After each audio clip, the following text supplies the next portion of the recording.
महाराजांच्या 650व्या जयंतीच्या निमित्तानं संपूर्ण देशभर एक अभियान हे राबवलं जात आहे।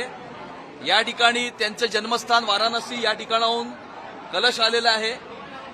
ते कलश, त्या कलशामध्ये आलेली माती ही ह्या ठिकाणी वितरित करण्यात येत आहे आणि ही माती 106 भारतीय जनता पार्टीचे जे मंडळ आहेत या मुंबई शहरामध्ये त्या मंडळांपर्यंत जाऊन या ठिकाणी त्याचं पूजन होईल।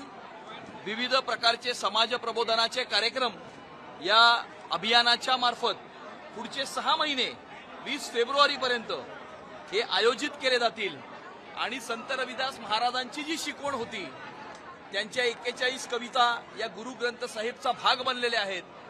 त्यांनी जो हिंदुत्वाचा विचार जो शिकवला होता, जो मानवतेचा विचार त्यांनी शिकवला होता, त्या विचाराच्या माध्यमातून पुन्हा एकदा समाज प्रबोधन करण्याचं हे एक फार सुंदर अशा प्रकारचं अभियान हे भारतीय जनता पार्टीने हाती घेतलेलं आहे। नीट पेपर फुटी संदर्भात आता लोकसभा सोबत राज्यसभेत देखील बिल मंजूर झालेले आहे, तर राष्ट्रपतीकडे ते सहीसाठी पाठवले, याकडे कसं?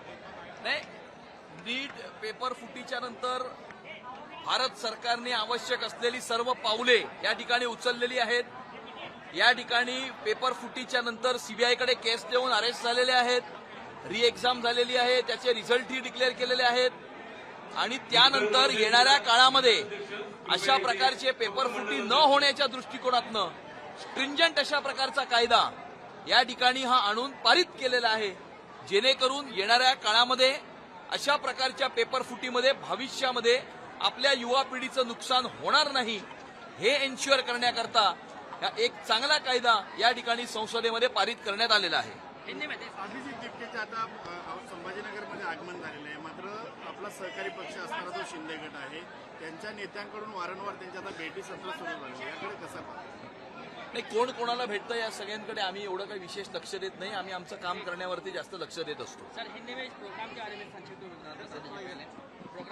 संत रविदास महाराज की 650वीं जयंती के अवसर पर पूरे देश में ये अभियान ये किया जा रहा है। यहाँ पर वाराणसी से ये कलश आया है। इस कलश का वितरण भारतीय जनता पार्टी के 106 मंडल क्षेत्रों में होकर ये कलश का पूजन 106 मंडलों में होगा और इस कलश के माध्यम से समाज प्रबोधन करने का काम और अभियान जो है वो मुंबई शहर में आने वाले समय में अगले 6 महीने तक होने वाला है। संत रविदास महाराज ने जो मानवता का विचार, जो हिंदुत्व का विचार जो सिखाया था, जो प्रसारित किया था, उनकी 41 कविताएं जो है वो गुरु ग्रंथ साहिब का एक हिस्सा बन चुकी है।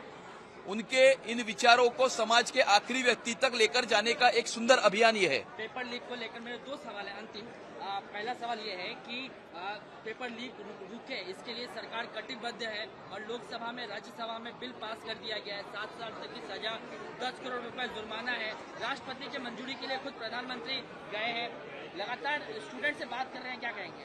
नीट पेपर लीक के बाद भारत सरकार ने जो आवश्यक कदम उठाने थे वो उठाए हैं। सीबीआई को केस देकर इसमें अरेस्ट की गई है, इसमें री एग्जाम किया गया है, री एग्जाम सक्सेसफुली कंप्लीट हो गया है, उसकी आगे की प्रक्रिया भी शुरू है और इस प्रकार की घटनाएं आने वाले समय में इस देश में ना हो, आने वाले समय में अपने युवा पीढ़ी का जो नुकसान है वो ना हो, इसको ध्यान में रखते हुए एक कानून जो है वो संसद में पारित किया गया है और इस कानून के अंतर्गत आने वाले समय में इस देश में कोई भी पेपर लीक करने की हिम्मत तो छोड़ो, पेपर लीक करने का सोचेगा भी नहीं। प्रधानमंत्री ने एक हाई लेवल टास्क फोर्स बनाया है जिसमें तमाम जो शिक्षाविद हैं, यूनिवर्सिटीज के प्रोफेसर हैं, डीन हैं, डायरेक्टर्स हैं, सबको ऐड किया गया है, जोड़ा गया है ताकि पेपर लीक ना जैसी घटना ना हो। लेकिन प्रियंका गांधी ये कहती हैं, आईआईटी मद्रास के डायरेक्टर को प्रियंका गांधी सदन में कहती हैं कि ये तो गोमूत्र विशेषज्ञ हैं। प्रियंका गांधी कौन से यूनिवर्सिटी में पढ़ी, उन्होंने कौन सी डिग्री हासिल की, उन्होंने अपने जीवन में कौन सी कॉम्पिटिटिव एग्जामिनेशन दी, ये पहला उसके बारे में वो बताए।